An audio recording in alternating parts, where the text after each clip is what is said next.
ಅಧ್ಯಾಯ 4. ಯೋರ್ದನಿನ ಅಡಚಣೆ. ಯೆಹೋಶುವ ಅಧ್ಯಾಯ 3 ವಚನ 15. ಸುಗ್ಗಿ ಕಾಲದಲ್ಲೆಲ್ಲ ದಡ ಮೀರಿ ಹರಿಯುವ ಯೋರ್ದನ್ ಹೊಳೆಯ ನೀರು. ಇಸ್ರಾಯೇಲ್ಯರು ಅನೇಕ ಅಡಚಣೆಗಳನ್ನು ಮತ್ತು ತೊಂದರೆಗಳನ್ನು ಎದುರಿಸಿ ವಾಗ್ದಾನದ ದೇಶವಾದ ಕಾನಾನಿನೆಡೆಗೆ ಮುನ್ನುಗ್ಗುತ್ತಿದ್ದರು. ಅವರ ಮುಂದೆ ಬಂದ ಮೂರನೇ ದೊಡ್ಡ ಅಡಚಣೆ ಯೋರ್ದನ್ ಹೊಳೆ. ಈಗ ಮೋಶೆ ಮತ್ತು ಆರೋನರು ಅವರೊಂದಿಗೆ ಇಲ್ಲ. ಅಡವಿಯಲ್ಲಿದ್ದಾಗ ಈ ಇಬ್ಬರು ಮಹಾನಾಯಕರು ಸತ್ತು ಹೋದರು. ಯೆಹೋಶುವನು ಅವರ ಹೊಸ ನಾಯಕನಾಗಿ ಜವಾಬ್ದಾರಿಯನ್ನು ಹೊತ್ತಿದ್ದನು. ಈಗ ಬಂದ ತೊಂದರೆ ಯೋರ್ದನ್ ಎಂಬ ಅಡಚಣೆಯನ್ನು ಹೇಗೆ ಎದುರಿಸುವುದು? ದಡ ಮೀರಿ ಹರಿಯುವ ಯೋರ್ದನ್ ಹೊಳೆಯನ್ನು ಹೇಗೆ ದಾಟಿ ಇನ್ನೊಂದು ಕಡೆ ಹೋಗುವುದು? ಯೋರ್ದನ್ ಎಂಬ ಪದದ ಅರ್ಥ ಮೇಲಿನಿಂದಿಳಿದು ಬರುವುದು ಅಥವಾ ಕೆಳಗೆ ಹರಿಯುವುದು. ಯೋರ್ದನ್ ಹೊಳೆಯ ನೀರು ಕೆಲವು ಸಾರಿ ದಡ ಮೀರಿ ಹರಿದಾಗ ನೀರಿನ ಸೆಳೆತಗಳು ಉಂಟಾಗುವವು ಮತ್ತು ನದಿಯಲ್ಲಿ ಕಾಲಿಡುವ ಯಾರನ್ನೇ ಆಗಲಿ ಎಳೆದುಕೊಂಡು ಹೋಗುವವು. ಪ್ರವಾಹವು ಸುಗ್ಗಿ ಕಾಲದಲ್ಲಿ ಹರಿಯುವುದು. ಯೋರ್ದನ್ ಹೊಳೆಯು ಇಸ್ರಾಯೇಲ್ ದೇಶದಲ್ಲೆಲ್ಲ ದೊಡ್ಡ ನದಿ. ಅದರ ಉದ್ದ 200 ಮೈಲಿಗಳು. ಅದರ ಉಗಮವು ಹೆರ್ಮೋನ್ ಬೆಟ್ಟದಲ್ಲೊಂದು ನೀರಿನ ಚಿಲುಮೆಯಾಗಿದೆ ಮತ್ತು ಕೆಲವು ನೀರಿನ ಚಿಲುಮೆಗಳು ಬೇರೆ ಕಡೆ ಇವೆ. ಅದು ಮೇರೋಮ್ ನೀರಿನ ಭಾಗದಲ್ಲಿ ಹರಿದು ನಂತರ ಗಲಿಲಾಯ ಸಮುದ್ರದಲ್ಲಿ ಮುಂದುವರಿದು ಅಲ್ಲಿಂದ ಮುಂದೆ 65 ಮೈಲಿಗಳಷ್ಟು ದೂರ ಹರಿದು ಕೆಂಪು ಸಮುದ್ರವನ್ನು ಸೇರುವುದು. ಅದರ ಪ್ರಾರಂಭದಿಂದ ಕೊನೆಯವರೆಗೂ ಅದು ಭೂಮಟ್ಟದಲ್ಲಿ 3000 ಅಡಿಗಳಷ್ಟು ಕೆಳಗೆ ಇಳಿಯುವುದು. ಇದರಿಂದ ಆ ಹೊಳೆಯು ಬಹಳ ವೇಗವಾಗಿ ಹರಿಯುವುದು ಮತ್ತು ಅದಕ್ಕೆ ಅನೇಕ ಆಳವಾದ ಕಣಿವೆಗಳಿರುವವು. ಈ ಹೊಳೆಯ ಅಗಲವು 90 ಅಡಿಯಿಂದ ಹಿಡಿದು 200 ಅಡಿಗಳಷ್ಟಿರುವುದು. ಮಳೆಗಾಲದಲ್ಲಿ ಅಲ್ಲಿ ಹೆಚ್ಚಿನ ಪ್ರವಾಹಗಳಿರುವುದು. ಅಂತಹ ನದಿಯ ದಡದಲ್ಲಿ ಇಸ್ರಾಯೇಲ್ಯರು ತಮ್ಮ ಹೆಂಡತಿ, ಮಕ್ಕಳು ಮತ್ತು ಪ್ರಾಣಿಗಳೊಂದಿಗೆ ಬಂದಿಳಿದರು. ಯೋರ್ದನ್ ನದಿಯ ಪ್ರವಾಹವು ಅವರಿಗೆ ದೊಡ್ಡ ಅಡಚಣೆಯಾಗಿತ್ತು. ಅವರು ಮೊದಲನೇ ಅಡಚಣೆಯಾದ ಫರೋಹನನ್ನು ಪಸ್ಕದ ಕುರಿಮರಿಯ ರಕ್ತದಿಂದ ಮುರಿದರು. ಎರಡನೇ ಅಡಚಣೆ ಕೆಂಪು ಸಮುದ್ರವನ್ನು ವಾಗ್ದಾನದ ಕೋಲಿನಿಂದ ಒಡೆದರು. ಈಗ ಮೂರನೇ ಅಡಚಣೆಯನ್ನು ಅವರು ಹೇಗೆ ಒಡೆದು ಮುನ್ನುಗ್ಗುವರು? ಈ ದಾರಿಯನ್ನು ಇಸ್ರಾಯೇಲರಿಗೆ ಯೆಹೋಶುವನು ತೋರಿಸಿದನು. ಸರ್ವಲೋಕದ ಒಡೆಯನಾದ ಕರ್ತನ ಒಡಂಬಡಿಕೆಯ ಮಂಜೂಷವನ್ನು ಹೊರುವ ಯಾಜಕರು ತಮ್ಮ ಕಾಲುಗಳನ್ನು ಯೋರ್ದನ್ ಹೊಳೆಯ ನೀರಿನಲ್ಲಿ ಇಡುತ್ತಲೇ ಮೇಲನಿಂದ ಬರುವ ನೀರು ಮುಂದೆ ಹೋಗದೆ ಅಲ್ಲೇ ರಾಶಿಯಾಗಿ ನಿಂತುಕೊಳ್ಳುವುದು ಎಂದು ತಿಳಿಸಿದನು. ಯೆಹೋಶುವ ಅಧ್ಯಾಯ 3 ವಚನ 13. ಹೌದು, ದೇವರ ಚಿತ್ತವು ಯೋರ್ದನ್ ಹೊಳೆಯೆಂಬ ಮೂರನೇ ಅಡಚಣೆಯನ್ನು ಕರ್ತನ ಒಡಂಬಡಿಕೆಯ ಮಂಜೂಷವನ್ನು ಹೊತ್ತ ಯಾಜಕರ ಪಾದಗಳಿಂದ ಒಡೆಯುವುದಾಗಿತ್ತು. ಸತ್ಯವೇದವು ಹೇಳುವುದು, ಕರ್ತನ ಒಡಂಬಡಿಕೆಯ ಮಂಜೂಷವನ್ನು ಹೊತ್ತ ಯಾಜಕರ ಕಾಲುಗಳು ನೀರಿನ ಅಂಚನ್ನು ಮುಟ್ಟುತ್ತಲೇ ದಡ ಮೀರಿ ಹರಿಯುವ ನೀರು ಹರಿಯುವುದನ್ನು ನಿಲ್ಲಿಸಿತು. ಮೇಲನಿಂದ ಬರುವ ನೀರು ಬಹು ದೂರದಲ್ಲಿದ್ದ ಚಾರೆತಾನಿನ ಹತ್ತಿರವಿರುವ ಆದಾಮ್ ಊರಿನ ತನಕ ರಾಶಿಯಾಗಿ ನಿಂತು ಹೋಯಿತು. ಕೆಳಗನ ನೀರು ಆರಾಬಾ ತಗ್ಗಿನಲ್ಲಿರುವ ಲವಣ ಸಮುದ್ರಕ್ಕೆ ಹರಿದು ಹೋಯಿತು. ಯೋರ್ದನ್ ನದಿಯ ಮಧ್ಯದಲ್ಲಿ ವನ ನೆಲವಾಯಿತು. ದೇವರ ಒಡಂಬಡಿಕೆಯ ಮಂಜೂಷವನ್ನು ಹೊತ್ತ ಯಾಜಕರು ಈಗ ವನನೆಲದ ಮೇಲೆ ನಿಂತರು. ಎಲ್ಲ ಇಸ್ರಾಯೇಲ್ಯರು ವನನೆಲದ ಮೇಲೆ ನಡೆದು ಯೆರಿಕೋವಿನ ಎದುರಿನಲ್ಲಿರುವ ಆಚೆ ದಡಕ್ಕೆ ಸೇರುವವರೆಗೂ ಯಾಜಕರು ಅಲ್ಲಿದ್ದರು. ಈ ದೃಶ್ಯವನ್ನು ನಿಮ್ಮ ಮನಸ್ಸಿನಲ್ಲಿ ಚಿತ್ರಿಸಿಕೊಂಡು ನೋಡಿರಿ. ಒಂದು ದೊಡ್ಡ ಸಮಭೂಮಿ, ಅಲ್ಲಿ ಮಧ್ಯದಲ್ಲಿ ಹರಿಯುವ ಪ್ರವಾಹ, ಪೂರಿತ್ ಯೋರ್ದನ್ ನದಿ, ಗಲಿಬಿಲಿಗೀಡಾದ ಜನರ ಗುಂಪು. ಯೆಹೋಶುವನು ಅವರಲ್ಲಿ ಧೈರ್ಯವನ್ನು ತುಂಬಲು ಪ್ರಯತ್ನಿಸುವುದು. ಯಾಜಕರು ಒಡಂಬಡಿಕೆಯ ಮಂಜೂಷವನ್ನು ಹಿಡಿದುಕೊಂಡು ನಿಂತಿರುವುದು. ಇದು ನಿಮ್ಮ ಮನಸ್ಸಿನಲ್ಲಿರುವ ದೃಶ್ಯದ ಚಿತ್ರಣ. ಸತ್ಯವೇದವು ಹೇಳುವುದು, ದೇವರ ಒಡಂಬಡಿಕೆಯ ಮಂಜೂಷವನ್ನು ಹೊತ್ತ ಯಾಜಕರ ಪಾದಗಳು ನೀರಿನ ಅಂಚನ್ನು ಮುಟ್ಟಿದ ಕೂಡಲೇ ಮಹತ್ ಕಾರ್ಯ ಪ್ರಾರಂಭವಾಯಿತು. ಅದು ಅಡಚಣೆಯನ್ನು ತೆಗೆದುಹಾಕಲು ಇರುವ ಮಾರ್ಗ. ದೇವರ ಒಡಂಬಡಿಕೆಯ ಮಂಜೂಷವನ್ನು ಹೊತ್ತ ಯಾಜಕರ ಪಾದಗಳು ನೀರಿನ ಅಂಚನ್ನು ಮುಟ್ಟಿದ ಕೂಡಲೇ ಯೋರ್ದನ್ ನದಿಯು ಸೋಲನ್ನು ಒಪ್ಪಿಕೊಂಡಿತು. ದೇವರ ಜನರಿಗೆ ವಿಜಯವಾಯಿತು. ಅದುವರೆಗೂ ಬೋರ್ಗರೆಯುತ್ತಾ ಮುನ್ನುಗ್ಗುತ್ತಿದ್ದ ಯೋರ್ದನ್ ಹೊಳೆಯ ಮಹಾಪ್ರವಾಹಗಳು ನಿಂತು ಹೋದವು. ಅದು ಹಿಂದಕ್ಕೆ ಸರಿದವು. ಅದು ಹಿಂದಕ್ಕೆ ಸರಿದು ಒಂದು ದೊಡ್ಡ ರಾಶಿಯಾಗಿ ನಿಂತುಕೊಂಡಿದ್ದು ಮಾತ್ರವಲ್ಲದೆ ಅದು ಇಸ್ರಾಯೇಲರಿಗೆ ಮುಂದೆ ಹೋಗಲು ದಾರಿ ಬಿಟ್ಟುಕೊಟ್ಟವು. ದೇವರ ಒಡಂಬಡಿಕೆಯ ಮಂಜೂಷವನ್ನು ಹೊತ್ತ ಯಾಜಕರ ಪಾದಗಳು ನೀರಿನ ಅಂಚನ್ನು ಮುಟ್ಟಿದ ಕೂಡಲೇ ಅದು ಒಂದು ರಹಸ್ಯ. ಕುರಿಮರಿಯ ರಕ್ತದಿಂದ ಒಡೆಯಲ್ಪಟ್ಟ ಅಡಚಣೆಗಳು ಇದ್ದವು. ವಾಗ್ದಾನದ ಮಾತುಗಳಿಂದ ಮುರಿಯಲ್ಪಟ್ಟ ಅಡಚಣೆಗಳೂ ಇದ್ದವು. ಅದೇ ಸಮಯದಲ್ಲಿ ಕರ್ತನ ಸೇವಕರಾದ ಯಾಜಕರಿಂದ ಮುರಿಯಲ್ಪಟ್ಟ ಅಡಚಣೆಗಳೂ ಸಹ ಇದ್ದವು. ಕರ್ತನು ಅವರನ್ನು ಮೇಲೆತ್ತಿದನು. ಆತನು ಅವರನ್ನು ಗೌರವಿಸಿ ಆದರಿಸಿದನು. ಅವರ ಮೂಲಕ ಅಡಚಣೆಗಳನ್ನು ಮುರಿದನು. ಯಾವನಾದರೂ ನನ್ನ ಸೇವೆ ಮಾಡುವವನಾದರೆ ತಂದೆಯು ಅವನಿಗೆ ಬಹುಮಾನ ಮಾಡುವನು. ಯೋಹಾನನು ಬರೆದ ಸುವಾರ್ತೆ ಅಧ್ಯಾಯ 12 ವಚನ 26. ಆಗ ಕರ್ತನು ಯೆಹೋಶುವನಿಗೆ, ನಾನು ಇಂದಿನಿಂದ ನಿನ್ನನ್ನು ಇಸ್ರಾಯೇಲರ ಮುಂದೆ ಘನಪಡಿಸುವೆನು. ನಾನು ಮೋಶೆಯ ಸಂಗಡ ಇದ್ದ ಹಾಗೆ ನಿನ್ನ ಸಂಗಡಲೂ ಇರುವೆನೆಂಬುದು ಅವರಿಗೆ ಗೊತ್ತಾಗುವುದು. ಯೆಹೋಶುವ ಅಧ್ಯಾಯ 3 ವಚನ 7. ಹೌದು, ಕರ್ತನು ತನಗಾಗಿ ನಿಲ್ಲುವ ಸೇವಕರ ಕಡೆಗೆ ನಿಲ್ಲುತ್ತಾನೆ. ಆತನು ವಿಶೇಷ ಅಧಿಕಾರ, ಕೃಪೆ, ಶಕ್ತಿ ಮತ್ತು ವರಗಳನ್ನು ತನ್ನ ಸೇವಕರಿಗೆ ದಯಪಾಲಿಸುತ್ತಾನೆ. ಸರ್ಕಾರದ ಕಡೆಯಿಂದ ಒಬ್ಬ ಪೊಲೀಸ್ ಅಧಿಕಾರಿಗೆ ಅತ್ಯಧಿಕವಾದ ಅಧಿಕಾರ ಕೊಡಲ್ಪಟ್ಟಿರುವುದು. ಸೈನ್ಯದ ಒಬ್ಬ ಜನರಲ್ ಅಧಿಕಾರದಲ್ಲಿ ಎಂತಹ ವಿಶೇಷ ಶಕ್ತಿಯುಳ್ಳ ಆಯುಧಗಳು ಕೊಡಲ್ಪಟ್ಟಿರುವವು. ಅದೇ ರೀತಿ ಕರ್ತನು ಸಹ ಆತನ ಸೇವಕರಿಗೆ ವಿಶೇಷ ಅಧಿಕಾರ ಕೊಟ್ಟಿರುವನು. ದೇವರ ಮಗುವೆ, ಈ ದಿನ ನಿನಗೆ ವಿರೋಧವಾಗಿ ಹರಿಯುವ ಯೋರ್ದನ್ ಹೊಳೆಯ ಅಡಚಣೆಯನ್ನು ತೆಗೆದುಹಾಕಲು ದೇವರ ಸೇವಕರನ್ನು ಕರೆಯಿರಿ. ಅವರು ನಿನಗೋಸ್ಕರ ಭಾರದಿಂದ ಪ್ರಾರ್ಥಿಸಲಿ. ಅವರು ಜವಾಬ್ದಾರಿಕೆಯಿಂದ ದೇವರ ಸನ್ನಿಧಿಯಲ್ಲಿ ನಿನಗೋಸ್ಕರ ಪ್ರಾರ್ಥಿಸಲಿ. ಯೋರ್ದನ್ ಎಂದರೆ ಏನು? ಯೋರ್ದನ್ ಪದದ ಅರ್ಥ ಇಳಿದು ಬರುವುದು ಅಥವಾ ಕೆಳಗೆ ಹರಿಯುವುದು. ಅನಿರೀಕ್ಷಿತ ಸಮಯಗಳಲ್ಲಿ ನಿಂದನೆ ಮತ್ತು ಅವಮಾನಗಳು ನಮ್ಮ ಮೇಲೆ ಇಳಿದು ಬರುವುದು. ನಾವು ರೋಗ ಮತ್ತು ಕಾಯಿಲೆಯಿಂದ ಹಿಡಿಯಲ್ಪಟ್ಟವರಾಗಿರುವೆವು. ಯೋರ್ದನ್ ಅಂದರೆ ದೀಕ್ಷಾಸ್ನಾನ ಎಂದು ಅರ್ಥ. ಸ್ನಾನಿಕನಾದ ಯೋಹಾನನು ಯೋರ್ದನ್ ನದಿಯ ದಡದಲ್ಲಿ ಜನರಿಗೆ ದೀಕ್ಷಾಸ್ನಾನ ಮಾಡಿಸಿದನು. ಯೇಸು ಕೂಡ ಯೋರ್ದನ್ ಹೊಳೆಯಲ್ಲಿ ದೀಕ್ಷಾಸ್ನಾನ ತೆಗೆದುಕೊಂಡನು. ಯೋರ್ದನ್ನನ್ನು ಸೇವೆಯ ಪ್ರಾರಂಭ ಎಂದು ಸಹ ಕರೆಯಬಹುದು. ಎಲಿಷನು ಯೋರ್ದನ್ ನದಿಯ ದಡದಲ್ಲಿ ತನ್ನ ಸೇವೆಯನ್ನು ಪ್ರಾರಂಭಿಸಿದನು. ಯೋರ್ದನ್ನನ್ನು ಮರಣದ ನದಿ ಎಂದು ಸಹ ಕರೆಯುವರು.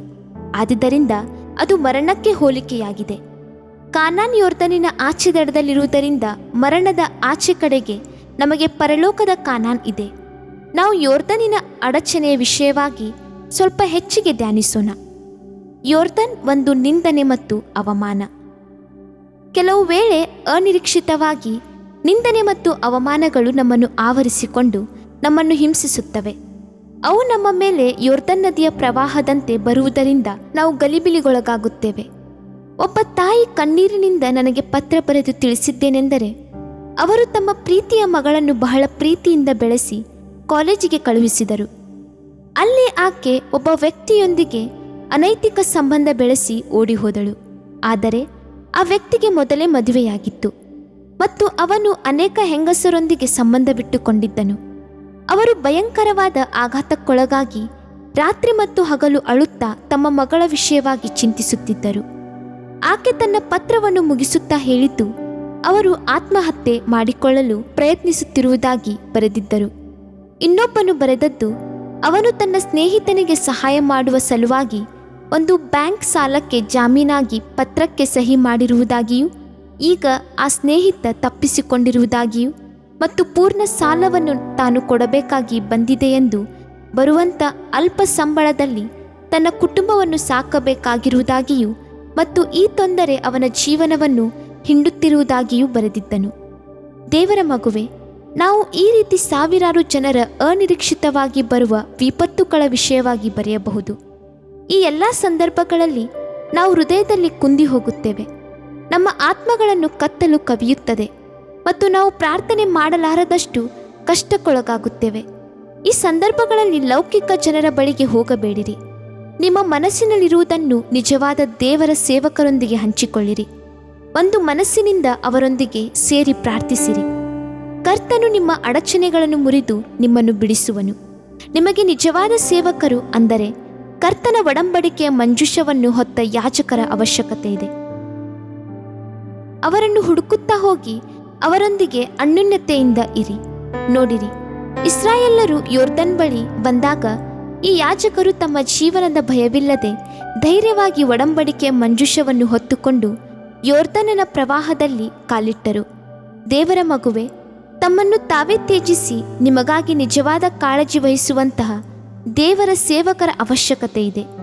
ಬಿಡುವಿಲ್ಲದೆ ಸತತವಾಗಿ ಮನಃಪೂರ್ವಕವಾಗಿ ನಿಮಗಾಗಿ ಪ್ರಾರ್ಥನೆ ಮಾಡುವ ನಂಬಿಕೆಯ ಸೇವಕರ ಅವಶ್ಯಕತೆ ಇದೆ.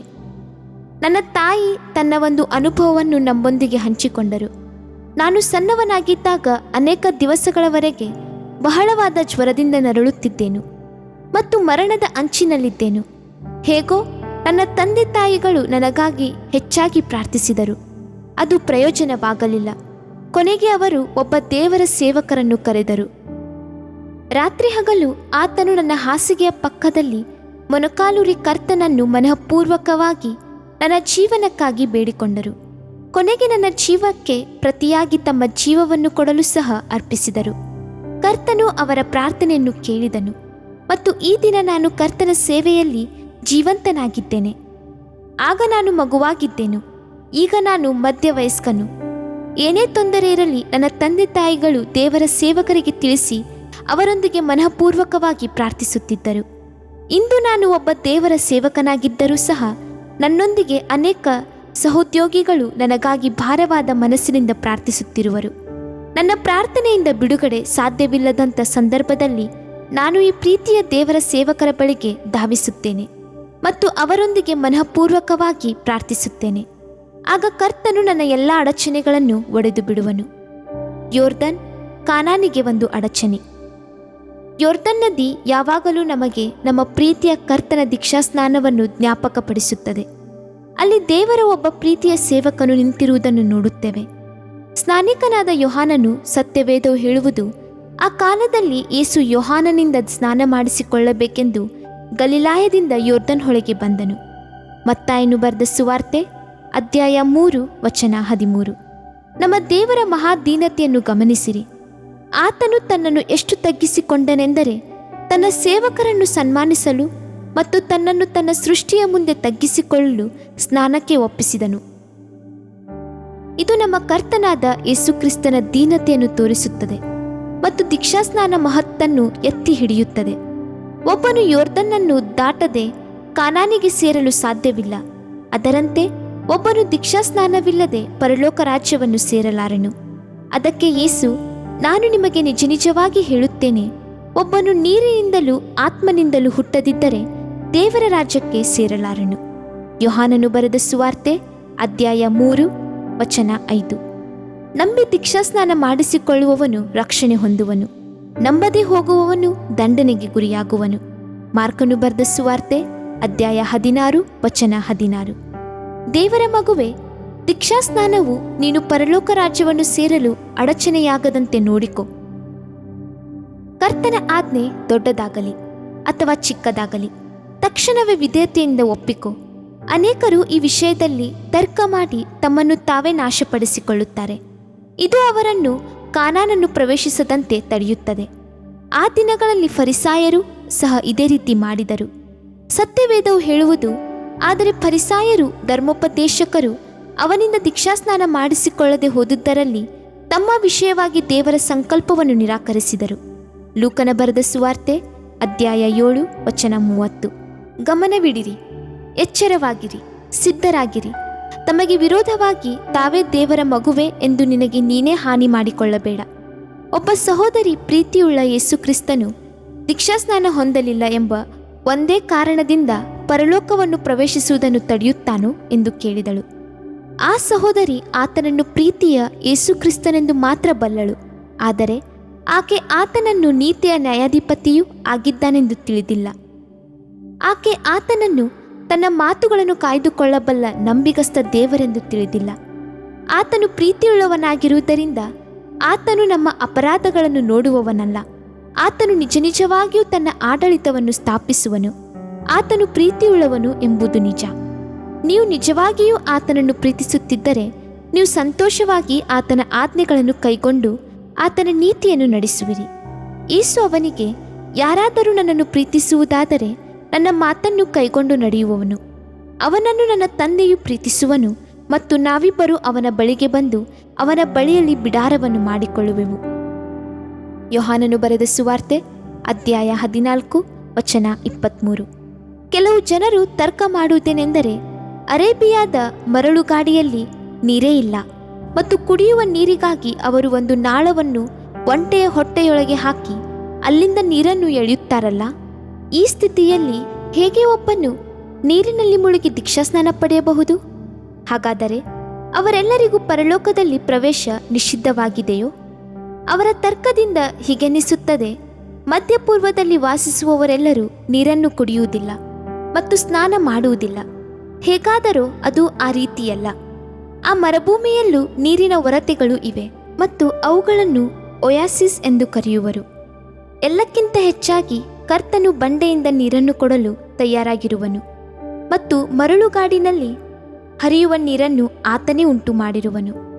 ಆತನು ಮಹತ್ಕಾರ್ಯಗಳನ್ನು ಮಾಡುವ ದೇವರಲ್ಲವೋ? ಇನ್ನು ಕೆಲವರು ಸಾಯುವವರೆಗೆ ಕಳ್ಳನನ್ನೇ ನೋಡುತ್ತಾ ತಮ್ಮನ್ನು ತಾವೇ ಸಮಾಧಾನ ಮಾಡಿಕೊಳ್ಳುತ್ತಾರೆ. ದೀಕ್ಷಾಸ್ನಾನವಿಲ್ಲದೆ ಶಿಲುಬೆಯ ಮೇಲಿದ್ದ ಕಳ್ಳನು ಪರಲೋಕಕ್ಕೆ ಹೋದನಲ್ಲ ಎನ್ನುತ್ತಾರೆ. ಅವರ ಅಜ್ಞಾನಕ್ಕಾಗಿ ನಾನು ದುಃಖಿಸುತ್ತೇನೆ. ಆ ಕಳ್ಳನು ಪರಲೋಕಕ್ಕೆ ಹೋದನೆಂದು ಸತ್ಯವೇದವು ಹೇಳುವುದಿಲ್ಲ, ಅವನು ಪರದೈಸಿಗೆ ಹೋದನೆಂದು ಹೇಳುತ್ತದೆ. ಯೇಸು ಅವನೊಂದಿಗೆ ಮಾತನಾಡಿದಾಗ, ಈ ಹೊತ್ತೇ ನನ್ನ ಸಂಗಡ ಪರದೈಸಿನಲ್ಲಿರುವಿ ಎಂದು ಮಾತ್ರವೇ ಹೇಳಿದನೇ ಹೊರತು ಪರಲೋಕದಲ್ಲಿರುವಿ ಎಂದು ಹೇಳಲಿಲ್ಲ. ಪರದೈಸು ಎಂಬುದು ಮೂರನೆಯ ಆಕಾಶ. 2 ಕೊರಿಂಥ ಅಧ್ಯಾಯ 12 ವಚನ 3-4. ಕ್ರಿಸ್ತನಲ್ಲಿ ಸತ್ತವರು ಹೊಂದುವ ಸ್ಥಳ ಪರದೈಸ್ ಅಷ್ಟೇ. ಶಿಲುಬೆಯಲ್ಲಿ ಸತ್ತ ಕಳ್ಳನು ಕ್ರಿಸ್ತನ ಕಡೆಗೆ ತಿರುಗಿಕೊಂಡಿದ್ದರಿಂದ ಪಾತಾಳಕ್ಕೂ ನರಕಕ್ಕೂ ತಪ್ಪಿಸಿಕೊಂಡು ರಕ್ಷಿಸಲ್ಪಟ್ಟನು. ಆದರೆ ಸತ್ಯವೇದವು ನಮಗೆ ಅವನು ಪರಲೋಕವನ್ನು ಪ್ರವೇಶಿಸುವ ಆಶೀರ್ವಾದವನ್ನು ಹೊಂದಿದನೆಂದು ಹೇಳುವುದಿಲ್ಲ. ನೀವು ವೇದವನ್ನು ಹುಡುಕುವುದಾದರೆ ಆಳವಾದ ಸತ್ಯಗಳನ್ನು ಅರಿತುಕೊಳ್ಳಿರಿ. ನಮ್ಮ ಕರ್ತನನ್ನು ಕೇಳಿರಿ. ಆತನಿಂದ ಕರೆಸಿಕೊಂಡವರು ನಿರೀಕ್ಷಿಸುವ ಪದವಿ ಎಂಥದ್ದೆಂಬುದನ್ನು, ದೇವಜನರೆಂಬ ಆತನ ಸ್ವಾಸ್ಥ್ಯದ ಮಹಿಮಾತಿಶಯವು ಎಂಥದ್ದೆಂಬುದನ್ನು ತಿಳ್ಕೊಳ್ಳುವಂತೆ ನಮ್ಮ ಮನೋನೇತ್ರಗಳನ್ನು ಬೆಳಗಿಸುವವು. ಎಫೆಸಿ ಅಧ್ಯಾಯ 1 ವಚನ 18. ಕರ್ತನ ಪ್ರತಿಯೊಂದು ಆಜ್ಞೆಗೆ ವಿಧೇಯರಾಗಿರಿ. ಯೋರ್ದನ್ ಸೇವೆಗೆ ಒಂದು ಅಡಚಣೆ. ಸೇವೆಯ ಪ್ರಾರಂಭದಲ್ಲಿ ಎಲೀಷನು ಯೋರ್ದನ್ ಹೊಳೆಯ ಆಚೆ ದಡದಲ್ಲಿ ನಿಂತುಕೊಂಡಿದ್ದನು. ಅವನು ಯೋರ್ದನ್ ಹೊಳೆಯನ್ನು ದಾಟಿ ಆತ್ಮನಲ್ಲಿ ತನ್ನ ಸೇವೆಯನ್ನು ಪ್ರಾರಂಭಿಸಬೇಕಾಗಿತ್ತು. ಯೋರ್ದನ್ ಹೊಳೆ ಅವನಿಗೆ ಸವಾಲಿನಂತೆ ಕಾಣುತ್ತಿತ್ತು. ನೀನು ಹೇಗೆ ದೇವರ ಸೇವೆ ಮಾಡುವೆ? ನನ್ನ ಪ್ರವಾಹ ಭರಿದ ದಡವನ್ನು ಹೇಗೆ ದಾಟುವಿ ಎಂಬುದೇ ಆ ಸವಾಲು. ಎಲೀಷನು ಈ ಅಡಚಣೆಯನ್ನು ನಿವಾರಿಸಲು ತೀರ್ಮಾನಿಸಿದನು. ಯೋರ್ದನ್ ಪ್ರವಾಹವನ್ನು ಹಿಂದಟ್ಟಲು ದೇವರ ಸೇವಕನಾದ ಎಲಿಯನು ಈಗ ಅವನ ಕೂಡ ಇಲ್ಲದಿದ್ದರೂ ಅವನೊಂದಿಗೆ ಎಲಿಯನ ಕಂಬಳಿ ಇದ್ದದ್ದು ಅವನಿಗೆ ಒಂದು ದೊಡ್ಡ ಸಮಂಜಸವಾಗಿತ್ತು. ಸತ್ಯವೇದವು ಹೇಳುವುದು, ಅನಂತರ ಅವನು ಮೇಲನಿಂದ ಬಿದ್ದ ಎಲಿಯನ ಕಂಬಳಿಯನ್ನು ತೆಗೆದುಕೊಂಡು ಯೋರ್ದನ್ ನದಿ ತೀರಕ್ಕೆ ಬಂದು ಎಲಿಯನ ದೇವರಾದ ಕರ್ತನೆಲ್ಲಿ ಅಂದುಕೊಂಡು ಆ ಕಂಬಳಿಯಿಂದ ನೀರನ್ನು ಹೊಡೆಯಲು ಅದು 2 ಭಾಗವಾಯಿತು. ಅವನು ದಾಟಿ ಹೋದನು. ಯೋರ್ದನ್ ನದಿಯ ಅಡಚಣೆ ಮುರಿದು ಬಿದ್ದಾಗ ಎಲೀಷನಿಗೆ ಒಂದು ಮಹಿಮೆಯ ಸೇವೆ ಕಾದಿತ್ತು. ಎಲಿಯನು ಮಾಡಿದ್ದಕ್ಕಿಂತ ಹೆಚ್ಚಾಗಿ ಮಹತ್ ಕಾರ್ಯಗಳು ನಡೆದವು. ಕರ್ತನು ಎಲೀಷನನ್ನು ಪ್ರಬಲವಾಗಿ ಉಪಯೋಗಿಸಿದನು. ದೇವರ ಮಗುವೆ, ನಿನ್ನ ಸೇವೆಯನ್ನು ಪ್ರಾರಂಭಿಸಿದಾಗ ಅನೇಕ ತುಂಬಿದ ಯೋರ್ದನ್ಗಳು ನಿನ್ನ ದಾರಿಯಲ್ಲಿ ನುಗ್ಗಿ ಬರುವವು ಮತ್ತು ನಿನ್ನನ್ನು ಕುಂದಿಸಿ ಮನಗುಂದುವಂತೆ ಮಾಡುವವು. ಯೋರ್ದನ್ ಎಂಬ ಅಡಚಣೆಗಳನ್ನು ತೆಗೆದುಹಾಕಲು ಎಲಿಯನ ದೇವರು ಇಂದು ಸಹ ಬದುಕಿದ್ದಾನೆ. ಆತನು ನಿನ್ನ ಸೇವೆಯನ್ನು ಸ್ಥಾಪಿಸಿ ನಿನ್ನನ್ನು ಪ್ರಬಲವಾಗಿ ಉಪಯೋಗಿಸುವನು. ನೀವು ಯೋರ್ದನ್ ಹೊಳೆಯ ಚರಿತ್ರೆಯನ್ನು ಓದುವಾಗ ಅದರ ನೀರು 3 ಬಾರಿ ವಿಭಾಗವಾದದ್ದನ್ನು ನೋಡುತ್ತೀರಿ ಮತ್ತು ಆ 3 ಸಂದರ್ಭಗಳಲ್ಲಿ ಅದು ಕರ್ತನ ಸೇವಕರ ಮಾತಿನಂತೆ ಆದದ್ದನ್ನು ನೋಡುತ್ತೇವೆ. ಮೊದಲನೇದಾಗಿ, ಯೆಹೋಶುವನ ಕಾಲದಲ್ಲಿ ಕರ್ತನ ಯಾಜಕರ ಪಾದಗಳು ಮುಟ್ಟಿದ ಕೂಡಲೇ ಕರ್ತನ ಒಡಂಬಡಿಕೆಯ ಮಂಜೂಷವನ್ನು ಹೊತ್ತ ಯಾಜಕರ ಕಾಲುಗಳು ನೀರಿನ ಅಂಚನ್ನು ಮುಟ್ಟುತ್ತಲೇ ಯೋರ್ದನ್ ನದಿಯ ಹಿಂದಕ್ಕೆ ತಿರುಗಿ ಇಸ್ರಾಯೇಲರಿಗೆ ದಾಟಿಬಿಟ್ಟಿತು. ಯೆಹೋಶುವ ಅಧ್ಯಾಯ 3 ವಚನ 14-17. ಎರಡನೆಯದಾಗಿ, ಎಲಿಯನು ತನ್ನ ಕಂಬಳಿಯನ್ನು ಮಡಚಿ ನೀರನ್ನು ಹೊಡೆದಾಗ ಅದು ಎಲಿಯನು ಮತ್ತು ಎಲೀಷನು ದಾಟಿ ಹೋಗಲು ದಾರಿ ಬಿಟ್ಟಿತು. 2 ಅರಸುಗಳು ಅಧ್ಯಾಯ 2 ವಚನ 8. ಮೂರನೆಯದಾಗಿ, ಎಲೀಷನು ಕೇಳಿದ್ದು ಎಲಿಯನ ದೇವರು ಎಲ್ಲಿದ್ದಾನೆ ಎಂದು ಕೇಳಿದಾಗ ಮತ್ತು ನೀರನ್ನು ಎಲಿಯನ ಕಂಬಳಿಯಿಂದ ಹೊಡೆದಾಗ ಯೋರ್ದನ್ ದಾರಿ ಬಿಟ್ಟು ಎಲೀಷನು ದಾಟಿ ಹೋದನು. 2 ಅರಸುಗಳು ಅಧ್ಯಾಯ 2 ವಚನ 14. ದೇವರ ಮಗುವೆ, ಈ 3 ಸಂದರ್ಭಗಳಲ್ಲಿ ಯೋರ್ದನ್ ಹೊಳೆಯ ಅಡಚಣೆಗಳು ದೇವರ ಸೇವಕರಿಂದ ತೆಗೆಯಲ್ಪಟ್ಟವು. ಯೋರ್ದನ್ ಮರಣದ ಹೊಳೆ. ಸತ್ಯವೇದ ಪಂಡಿತರು ಯೋರ್ದನ್ ಹೊಳೆಯನ್ನು ಮರಣಕ್ಕೆ ಹೋಲಿಸುತ್ತಾರೆ ಮತ್ತು ಅದನ್ನು ಯೋರ್ದನ್ ಮರಣದ ನದಿ ಎಂದು ಕರೆಯುತ್ತಾರೆ. ಭೂಲೋಕದಲ್ಲಿ ಜೀವನವು ಮರಳುಗಾಡಿನ ಜೀವಿತಕ್ಕೆ ಹೋಲಿಕೆಯಾಗಿದೆ. ಪರಲೋಕದ ಜೀವಿತವು ಪರಲೋಕದ ಕಾನಾನ್ ಎಂಬ ಜಯದ ಜೀವಿತಕ್ಕೆ ಹೋಲಿಕೆಯಾಗಿದೆ. ಈ ಎರಡರ ಮಧ್ಯೆ ನಾವು ಮರಣವನ್ನು ದಾಟಬೇಕು. ಮರಣವು ಹರಿಯುವ ನದಿಯಂತೆ ಬರುತ್ತದೆ. ಮರಣಕ್ಕೆ ಸಿದ್ಧರಾಗದವರು ಭಯದಿಂದ ನಡುಗುವರು. ಅವರು ಏನಾಗುವುದೋ, ಎಲ್ಲಿ ಹೋಗುವೆವೋ ಎಂದು ಪರಿತಪಿಸುವರು. ಒಂದು ಮಗುವು ಕಾರ್ಗತ್ತಲಿನೆಡೆಗೆ ಭಯದಿಂದ ಹೋಗುವ ಹಾಗೆ ಜನರು ನಿತ್ಯತ್ವಕ್ಕೆ ತಲ್ಲಣಿಸುತ್ತಾ ಕಾಲಿಡುವರು. ಸತ್ಯವೇದವು ಮರಣವನ್ನು ಶತ್ರುವೆಂದು ಕರೆಯುತ್ತದೆ. ಮರಣವು ಕಡೆ ಶತ್ರುವಾಗಿ ನಿವೃತ್ತಿಯಾಗುವುದು. 1 ಕೊರಿಂಥ ಅಧ್ಯಾಯ 15 ವಚನ 26. ದೇವರ ಮಗುವೆ, ನೀವಾಗಲಿ ಅಥವಾ ನಿಮ್ಮ ಪ್ರೀತಿ ಪಾತ್ರರಾಗಲಿ ಯೋರ್ದನ್ ಹೊಳೆಯ ಬಳಿಗೆ ಬಂದಾಗ, ಅಂದರೆ ಮರಣದ ಬಳಿಗೆ ಬಂದಾಗ, ದೇವರ ಸೇವಕರಿಗೆ ಹೇಳಿ ಕಳುಹಿಸಿರಿ.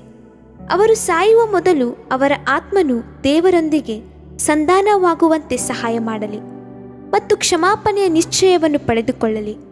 ಒಡಂಬಡಿಕೆಯ ಮಂಜೂಷವನ್ನು ಹೊತ್ತ ಯಾಜಕರು ಮರಣದ ನದಿಯಾದ ಯೋರ್ದನ್ ಬಳಿ ನಿಂತಾಗ ಮರಣದ ಭಯವು ತೆಗೆದುಹಾಕಲ್ಪಡುವುದು ಮತ್ತು ನಿಶ್ಶತ್ವವನ್ನು ಪ್ರವೇಶಿಸಲು ದಾರಿಯಾಗುವುದು. ಆಗ ಆ ಆತ್ಮವು ಸಂತೋಷ ಮತ್ತು ನಿರೀಕ್ಷೆಯಿಂದ ಪರಲೋಕದ ಕಾನಾನಿಗೆ ಪ್ರವೇಶಿಸುವುದು. ಕ್ರಿಸ್ತನಲ್ಲಿ ಸತ್ತವರು ಆಶೀರ್ವದಿಸಲ್ಪಟ್ಟವರಲ್ಲವೋ? ಪ್ರಕಟಣೆ ಅಧ್ಯಾಯ 14 ವಚನ 13. ನನ್ನ ಮರಣ ಅಕಾಲ ಮರಣವಾಗಿರಬಾರದೆಂಬುದು ನನ್ನ ಅಪೇಕ್ಷೆ. ನಾನು ಕರ್ತನ ಮಕ್ಕಳಿಂದ ಮತ್ತು ದೇವರ ಸೇವಕರಿಂದ ಆವರಿಸಲ್ಪಟ್ಟು ದೇವರನ್ನು ಸ್ತುತಿಸುತ್ತಾ ಯೋರ್ದನ್ನನ್ನು ದಾಟುವಂತೆ ಮತ್ತು ನನ್ನ ಪ್ರೀತಿಯ ರಕ್ಷಕನನ್ನು ಸಂಧಿಸುವಂತಾಗಲಿ.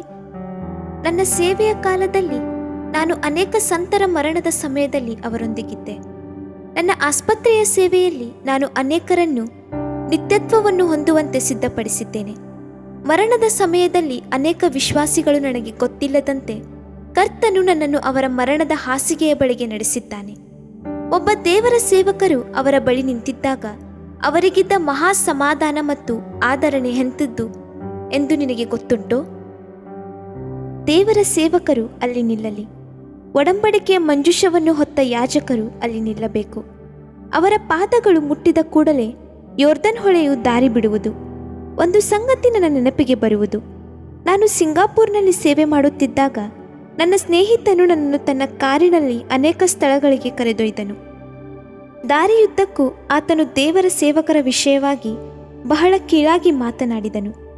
ಮುಖ್ಯವಾಗಿ ಭಾರತದಿಂದ ಸಿಂಗಾಪುರ್ಗೆ ಹೋಗುವವರ ವಿಷಯವಾಗಿ ಇದನ್ನೆಲ್ಲ ಕೇಳುವಾಗ ನನಗೆ ಬಹಳ ದುಃಖವಾಯಿತು. ಮಾರನೇ ದಿನ ಸಿಂಗಾಪೂರಿನ ಇನ್ನೊಂದು ಭಾಗದಲ್ಲಿ ಸೇವೆ ಮಾಡುತ್ತಿದ್ದಾಗ ಒಂದು ಟೆಲಿಫೋನ್ ಕರೆ ಬಂತು. ಒಂದು ಆಘಾತದ ಸುದ್ದಿ. ಹಿಂದಿನ ದಿನ ನನ್ನೊಂದಿಗಿದ್ದ ಆ ಸಹೋದರನು ಹೃದಯಘಾತಕ್ಕೆ ಒಳಗಾಗಿ ಸಾಯುವ ಸ್ಥಿತಿಯಲ್ಲಿದ್ದನು. ಅವನಿಗೆ ಜ್ಞಾನ ಬಂದಾಗ ನನ್ನನ್ನು ತಕ್ಷಣವೇ ನೋಡಬೇಕೆಂಬ ಬಯಕೆಯನ್ನು ವ್ಯಕ್ತಪಡಿಸಿದನು. ಕೂಡಲೇ ನಾನು ನನ್ನ ಪ್ರಸಂಗವನ್ನು ಮುಗಿಸಿಬಿಟ್ಟು ಒಂದು ಟ್ಯಾಕ್ಸಿ ಮಾಡಿಕೊಂಡು ಅವನು ದಾಖಲಾಗಿದ್ದ ಆಸ್ಪತ್ರೆಗೆ ಹೋದೆನು. ಅವನು ತುರ್ತು ಪರಿಸ್ಥಿತಿಯ ವಾರ್ಡ್ನಲ್ಲಿ ಜ್ಞಾನವಿಲ್ಲದೆ ಬಿದ್ದಿದ್ದನು ಮತ್ತು ವೈದ್ಯರು ನನಗೆ ಆತನನ್ನು ನೋಡಲು ಬಿಡಲಿಲ್ಲ. ನಾನು ಕರ್ತನನ್ನು ಅವನ ಆಯುಷ್ಯಕ್ಕೆ ಇನ್ನೂ ಕೆಲವು ವರ್ಷಗಳನ್ನು ಸೇರಿಸಿ ಅವನಿಗೆ ಕರುಣೆ ತೋರಿಸುವಂತೆ ಕೇಳಿಕೊಂಡೆನು. ಆದರೆ ಕರ್ತನು ಆತನನ್ನು ಕರೆದುಕೊಳ್ಳುವ ಚಿತ್ತವನ್ನು ಮತ್ತು ಆ ಸಹೋದರನನ್ನು ಮರಣಕ್ಕೆ ಸಿದ್ಧಪಡಿಸುವಂತೆ ನನಗೆ ತಿಳಿಸಿದನು. 1 ಗಂಟೆಯ ನಂತರ ಆತನು ತನ್ನ ಜ್ಞಾನವನ್ನು ಮತ್ತೆ ಹೊಂದಿದನು ಮತ್ತು ವೈದ್ಯರು ನನ್ನನ್ನು ಒಳಹೋಗಲು ಬಿಟ್ಟರು. ಆ ಸ್ವಲ್ಪ ಸಮಯದಲ್ಲಿ ನಾನು ಅವನಿಗೆ ಸ್ಪಷ್ಟವಾಗಿ ಆತನ ಪಾಪಗಳನ್ನು ತೋರಿಸಿ ಅರಿಕೆ ಮಾಡುವಂತೆ ಹೇಳಿದೆನು. ಮಗುವಿನಂತೆ ಆತನು ತನ್ನ ಪಾಪಗಳನ್ನು ಅರಿಕೆ ಮಾಡಿದನು ಮತ್ತು ನಾವಿಬ್ಬರು ಬಿಡದೆ ಪ್ರಾರ್ಥಿಸಿದೆವು. ಕರ್ತನು ಕೃಪೆಯಿಂದ ಅವನಿಗೆ 10 ನಿಮಿಷಗಳ ಕಾಲವನ್ನು ದಯಪಾಲಿಸಿದನು ಮತ್ತು ಅದರ ನಂತರ ಆ ಸಹೋದರನು ನಿತ್ಯತ್ವಕ್ಕೆ ಹೊರಟು ಹೋದನು. ಆತನ ಪ್ರೀತಿಯ ಪತ್ನಿ ಮತ್ತು ಮಕ್ಕಳು ನನ್ನ ಬಳಿಗೆ ಓಡಿ ಬಂದು ಕಣ್ಣೀರಿನಿಂದ ಮತ್ತು ಕಾತುರತೆಯಿಂದ ಆತನು ದೇವರನ್ನು ಸಂಧಿಸಲು ಸಿದ್ಧನಿದ್ದನೋ ಎಂದು ವಿಚಾರಿಸಿದರು. ನಾನು ನಡೆದಿದ್ದ ಸಂಭಾಷಣೆಯನ್ನೆಲ್ಲ ಹೇಳಲು ಅವರಿಗೆ ಮಹಾ ಆದರಣೆಯಾಯಿತು. ಪ್ರೀತಿಯ ದೇವರ ಮಕ್ಕಳೇ, ಕ್ರೈಸ್ತರಾದ ನಮಗೆ ಮರಣವು ಕೊನೆಯಲ್ಲ. ಅದು ಒಂದು ಸ್ವಲ್ಪ ಕಾಲದ ಬೇರ್ಪಡೆ, ಒಂದು ವಿರಾಮ. ಆದರೆ ಮರಣಕ್ಕೆ ಸಿದ್ಧವಾಗಿಲ್ಲದೆ ಒಬ್ಬನು ಅಂತ್ಯವಿಲ್ಲದ ನರಕದಲ್ಲಿ ಬಿದ್ದರೆ ಆಗ ನಿತ್ಯ ಗೋಳಾಟವೇ. ಮರಣದ ಸಮಯದಲ್ಲಿ ಅನೇಕರು ವೈದ್ಯರ ಬಳಿಗೆ ಮತ್ತು ಕೆಲವು ವಿಶೇಷ ತಜ್ಞರ ಬಳಿಗೆ ಮತ್ತು ಹೆಸರುವಾಸಿಯಾದ ಆಸ್ಪತ್ರೆಗಳಿಗೆ ದೈಹಿಕ ಗುಣ ಹೊಂದುವುದಕ್ಕಾಗಿ ಓಡಿ ಹೋಗುತ್ತಾರೆ. ಆದರೆ ಅವರಿಗೆ ಆತ್ಮಗಳ ವಿಷಯವಾಗಿ ಕಾಳಜಿ ಇಲ್ಲ. ಅವರು ತಮ್ಮ ಆತ್ಮಗಳು ನಿತ್ಯತ್ವವನ್ನು ಎಲ್ಲಿ ಕಳೆಯುವೆವೋ ಎಂದು ಯೋಚಿಸುವುದಿಲ್ಲ. ಯೋರ್ದನ್ ಹೊಳೆಯ ಪ್ರವಾಹವು ಅವರನ್ನು ಕೊಚ್ಚಿಕೊಂಡು ಹೋಗಿ ನಿತ್ಯ ಬೆಂಕಿಯ ನರಕಕ್ಕೆ ತಳ್ಳಿಬಿಡುವುದು. ದೇವರ ಮಗುವೆ, ಮರಣದ ಯೋರ್ದನ್ನನ್ನು ದಾಟುವಾಗ ದೇವರ ಸೇವಕರನ್ನು ಅಲ್ಲಿ ನಿಲ್ಲಲು ಕರೆಯಿರಿ, ಮತ್ತು ಆಗ ಯೋರ್ದನ್ ಉತ್ತಮವಾಗಿ ದಾರಿ ಬಿಡುವುದು. ದೊಡ್ಡದಾದ ಜಯದ ಸ್ವರದಲ್ಲಿ ಹೇಳಿರಿ, ಮರಣವೇ ನಿನ್ನ ಕೊಂಡಿಯಲ್ಲಿ, ಓ ಸಮಾಧಿಯೇ ನಿನ್ನ ಜಯವೆಲ್ಲಿ? 1 ಕೊರಿಂಥ ಅಧ್ಯಾಯ 15 ವಚನ 55. ಅವು ಹೊರಟು ಹೋಗುವವು. ದೇವರ ಮಗುವೆ, ನಿನಗೆ ವಿರೋಧವಾಗಿ ಹೋರಾಡುವ ತುಂಬಿದ ಯೋರ್ದನ್ ಯಾವುದು? ಅವು ನಿಂದನೆ, ಅವಮಾನ, ತೊಂದರೆ, ಬಲಹೀನತೆ ಮತ್ತು ರೋಗಗಳೇ. ಅಡಚಣೆಗಳನ್ನು ಒಡೆಯುವವನು ನಿಮಗೆ ತನ್ನ ಸೇವಕರನ್ನು ಕೊಟ್ಟಿದ್ದಾನೆ. ಒಡಂಬಡಿಕೆಯ ಮಂಜೂಷವನ್ನು ಹೊತ್ತ ಯಾಜಕರ ಪಾದಗಳು ಯೋರ್ದನ್ ಹೊಳೆಯನ್ನು ತಲುಪಿದೊಡನೆ ಅಡಚಣೆಗಳು ತೆಗೆದುಹಾಕಲ್ಪಡುವವು ಮತ್ತು ಹೊಸ ಮಾರ್ಗಗಳು ಸ್ಥಾಪಿಸಲ್ಪಡುವವು. ನಾನು ಮತ್ತೊಮ್ಮೆ ದೇವರ ವಾಗ್ದಾನವನ್ನು ನಿಮ್ಮ ನೆನಪಿಗೆ ತರುವೆನು. ಒಡೆಯುವವನು ಅವರ ಮುಂದೆ ಹೊರಟಿದ್ದಾನೆ. ಅವರು ಬಾಗಿಲನ್ನು ಒಡೆದು ನುಗ್ಗಿ ಹೊರಟಿದ್ದಾರೆ. ಅವರ ಅರಸನು ಅವರ ಮುಂದೆ ತೆರಳಿದ್ದಾನೆ. ಕರ್ತನು ಅವರ ಮುಂಭಾಗದಲ್ಲಿ ನಡೆಯುತ್ತಿದ್ದಾನೆ. ಮೀಕ ಅಧ್ಯಾಯ 2 ವಚನ 13. ಅಮೇನ್. ಇದರಿಂದ ನಿನ್ನ ದೇಹಕ್ಕೆ ಆರೋಗ್ಯವು, ಎಲುಬುಗಳಿಗೆ ಸಾರವು ಉಂಟಾಗುವವು. ಜ್ಞಾನೋಕ್ತಿಗಳು 3ನೇ ಅಧ್ಯಾಯ 8ನೇ ವಾಕ್ಯ. ಪ್ರಿಯ ವೀಕ್ಷಕರೇ ಮತ್ತು ಕರ್ತನಲ್ಲಿ ಸಹೋದರ ಸಹೋದರಿಯರೇ, ನೀವು ನಮ್ಮ ಈ ಕಾರ್ಯಕ್ರಮವನ್ನ ವೀಕ್ಷಿಸಿದ್ದಕ್ಕಾಗಿ ದೇವರ ನಾಮದಲ್ಲಿ ನಿಮಗೆ ವಂದನೆಗಳು. ದೇವರ ವಾಕ್ಯವು ನಮ್ಮ ಎಲುಬಿಗೆ ಬಲವೂ ಸಾರವೂ ಆಗಿದೆ ಎಂದು ಸತ್ಯವೇದವು ಹೇಳುವಂತೆ ಈ ಕಾರ್ಯಕ್ರಮವು ನಿಮಗೆ ಆಶೀರ್ವಾದಕರವಾಗಿದೆ ಎಂದು ನಂಬುತ್ತೇವೆ. ಪ್ರಿಯ ವೀಕ್ಷಕರೇ, ನಮ್ಮ ಈ ಸೇವೆಗಾಗಿ ಪ್ರಾರ್ಥಿಸಿರಿ ಮತ್ತು ಎಲ್ಲಾ ಕಾರ್ಯಕ್ರಮಗಳನ್ನ ಇತರರೊಂದಿಗೆ ಶೇರ್ ಮಾಡಿರಿ.